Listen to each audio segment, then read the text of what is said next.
Welcome to Confessions of a Higher Ed CMO, a podcast that empowers higher ed marketers to bring innovation, creativity, and excellence to their work. I'm your host, Jaime Hunt. Join me every 2 weeks for discussions with some of the best minds in higher education marketing. Confessions of a Higher Ed CMO is part of the Enrollify Network, a robust collection of podcasts designed to help higher educational professionals like you grow.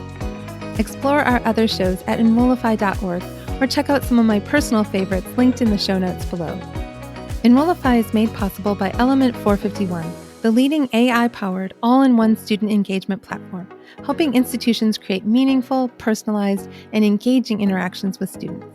Learn more at element451.com. I am here with Jamie Ceman. I don't remember your whole long title, so we're going to get that from you in a second.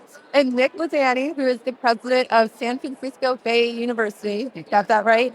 Awesome. And we're going to talk a little bit about them building a challenger brand. But first, I'm going to have Jamie tell us to pull my dog.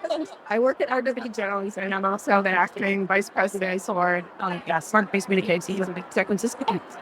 You guys spent the last year building what you're calling a challenger brand. Tell me a little bit about what a challenger brand is. Any industry eventually gets disrupted or reimagines at some point. You think of WhatsApp and the phone industry, you think of Tesla and the automobile industry. Well, higher ed has not had that full disruption yet. We thought the online mechanisms and modalities would be that disruption. It turns out it was not. Well, we do think in the current environment where there's the demographic shift, there's differences in modalities and how we're able to actually impart knowledge to students.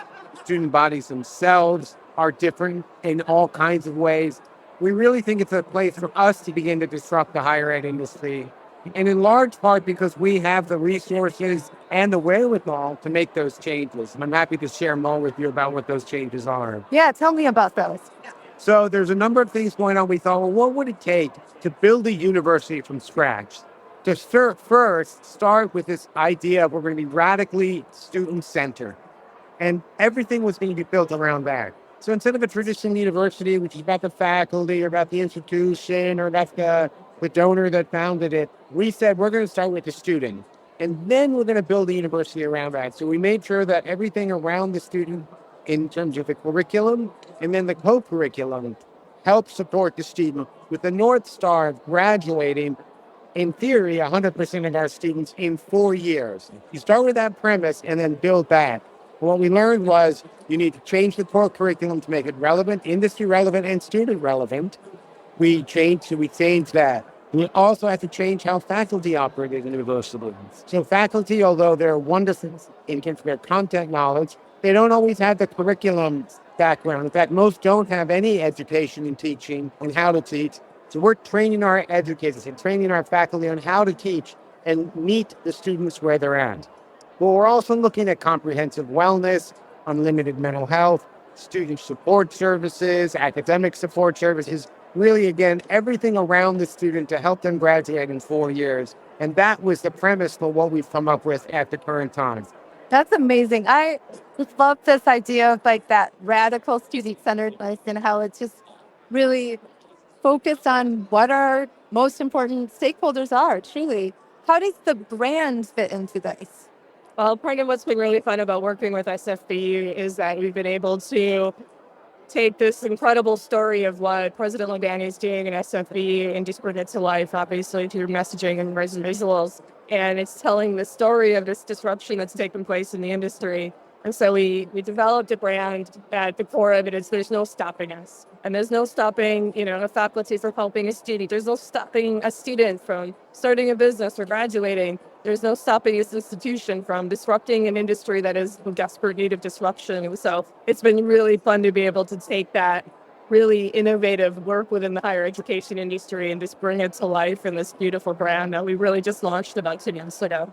Have you seen any results yet from the brand? I mean, I know it's really early days, but... Yeah, it's still very early. We're just starting to roll it out. The feedback we're getting, and we've actually rolled out a lot of regional advertising. We just did a Blitz campaign in the region. And so we're getting a lot of good anecdotal feedback on the fact that that's out there. I think our students are really embracing it. Our staff are definitely embracing it. It's fun when you go to a meeting and people make a joke. There's no stopping me from fill in the blank. And it's really taken hold internally, but we're really excited to see what it does for our enrollment for the fall, because that's really the sort of star that we've been working towards with it. That's so cool. I would love to talk a little bit more about if you think that this sort of approach that you're taking could overcome some of the national conversation rhetoric around the value of higher education. Yeah, that is a great question. I do think there is a value in higher education. I also believe that anyone can and should, if they want, get a higher ed degree. College degrees for all. Problem is the industry itself has been working toward restricting that access. We're opening that access and saying, we know what works. We know how to teach students. Even students that have had difficult challenges in their high schools, elementary, middle schools, and so forth, we're saying that's okay. We know what we need to do to ramp them up, and then we're going to increase the rigor rather than decrease the rigor, but also provide them the support services to get them through the system. And that changes the whole look in higher education. Because, like I said, most higher ed institutions are trying to limit students from getting in. They think for some reason, if we can limit those numbers of students, there's the right fit of the student, like there's some fit that students have. I don't think higher ed understands broadly what needs to be done, largely because there's been such a demand for higher ed for many, many years now, decades. That's shifting, and unless higher ed wakes up and smells the coffee, they're going to be in a lot of trouble. So you're talking about this massive shift towards really wrapping around every single student the services that they need. I know you talked earlier in your session about kind of that wraparound service that athletes get, you're giving to every student. That sounds really expensive. And yet I know that your tuition isn't extremely expensive. How do you balance those two things? Yeah, well, our tuition is only $10,000 a year. And right now we're giving scholarships around 80%. That's wild. So we're in a good position because we have a pretty large endowment that allows us to do that. I'm curious about how you're able to keep the tuition quite low. I mean, $10,000 a year is really inexpensive. How are you able to keep that low while still providing these wraparound services? I think largely because we can keep tuition low and meet the needs of students, largely because we don't waste money. We offer better business models for higher education. Higher ed is all stuck in this, we need to plant flowers around every sign on campus, or we need to, have a rock climbing wall. Well, let me give you a good example. To staff a rock climbing wall, one staff member for one full-time equivalent staff member for a rock climbing wall equals one full-time equivalent member as a therapist in the county. That's a great point. So we know that if we right-size financially what we need to do, and by the way, that does mean paying people top dollar. Our faculty get top dollar, our staff get top dollar, and that allows them to that's the motivation for them to be successful because they also buy into the culture that we're trying to create. But universities waste so much money on even athletics. I read a stat, we'd have to verify it, but approximately 10% of all tuition goes towards student athletics. Well, if I'm a student, do I want to pay 10%, even if my tuition is low? Do I want to pay 10% for the golf team? I don't think so. I want to pay the student services that I have access to. Maybe I don't need to access them, but they should be equally accessible by all students. And if that's in place, I think students will buy into that as well. So, Jamie, from the marketing side of things and the branding side of things, marketing a product like this that's so unique and so potentially disruptive to the industry seems like it would be really, really fun and awesome and a new challenge. And it seems like it would be something where it's easier to find the distinctivenesses with the brand, but also perhaps a different kinds of challenges because of the nature of the change or the disruption. How did you approach this branding project any differently than you would have at a different type of institution or in a different type of scenario? I don't know if we approached it any differently. We read it in research, and so we know that this was a demand and a need.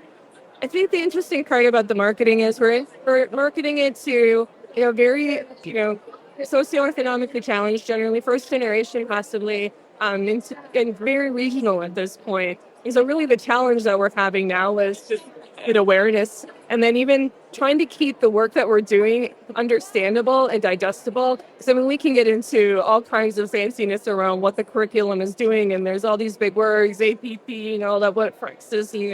So what we've been doing from the enrollment side of things is really trying to, how do we simplify this message and also make it believable, because it can also sound a little too good to be true, especially at the price point. So I think that's been the most interesting part about it from the enrollment side of things. On the disruption side of things, that's actually going really well, because I think that President Ladany is developing a national voice on this, and he has such an interesting take and the privilege to be able to talk about it in a way that other presidents really can't. And so that's also giving us, I think, it's going to really launch us for national recognition, which is what we need to actually disrupt the industry. So that piece of it's actually going really well.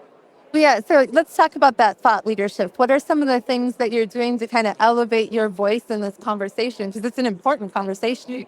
Thank you. Well, we have a number of different things as a team that we're doing. The whole leadership team has to be doing presentations, podcasts, writing articles. I have a monthly article in Forbes that I write about what higher ed is, what's working and what's not working, including things recently like on fees, how some institutions froze tuition, quote unquote, but then they ended up increasing their fees. So it was kind of a sleight of hand, which is also not what we want to do with students who are largely at the mercy of the institution.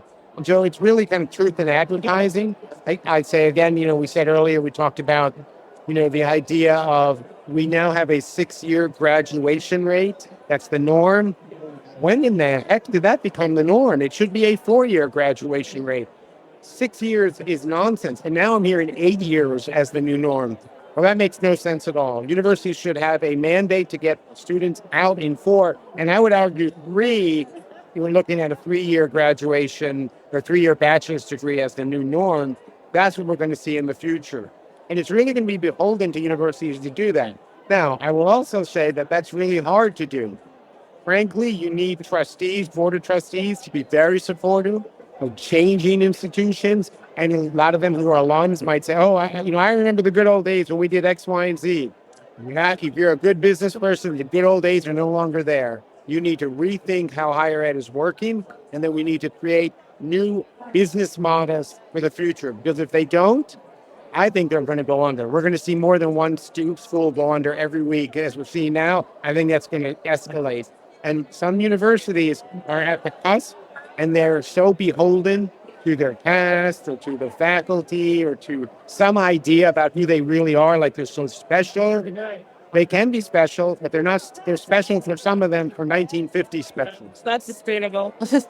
Yeah. This is so awesome. I have greatly enjoyed this conversation. If people want to chat with you after this, where can they find you? So they can get a hold of us at San Francisco Bay University. Just look up on the website, sfbu.edu. Easily accessible. I think that's also what makes us unique is our senior leadership team, including myself, reads our emails, responds to emails, responds to phone calls. That's important to us, and I think we'll continue to do that as we move forward. That's awesome. SFBU.edu. It's a beautiful new website. Jamie feels very strongly about this website. Well, thank you so much, both of you, for your time today. And audience, as always, let's go bust some silos. Confessions of a Higher Ed CMO is part of the Enrollify podcast network. If you like this podcast, chances are you'll like other Enrollify shows too. Our podcast network is growing by the month, and we've got a plethora of marketing, enrollment, and higher ed technology shows that are jam-packed with stories, ideas, and frameworks, all designed to empower you to be a better higher ed professional. Our shows help higher ed marketers and admissions professionals find their next big idea and feature a selection of the industry best as your hosts. Learn from Mallory Wilsey, Seth Odell, Jenny Lee Fowler, Eddie Francis, and so many other of your favorite leaders in higher ed. Enrollify is made possible by Element 451, the leading AI-powered all-in-one student engagement platform, helping institutions create meaningful, personalized, and engaging interactions with students. Learn more at element451.com.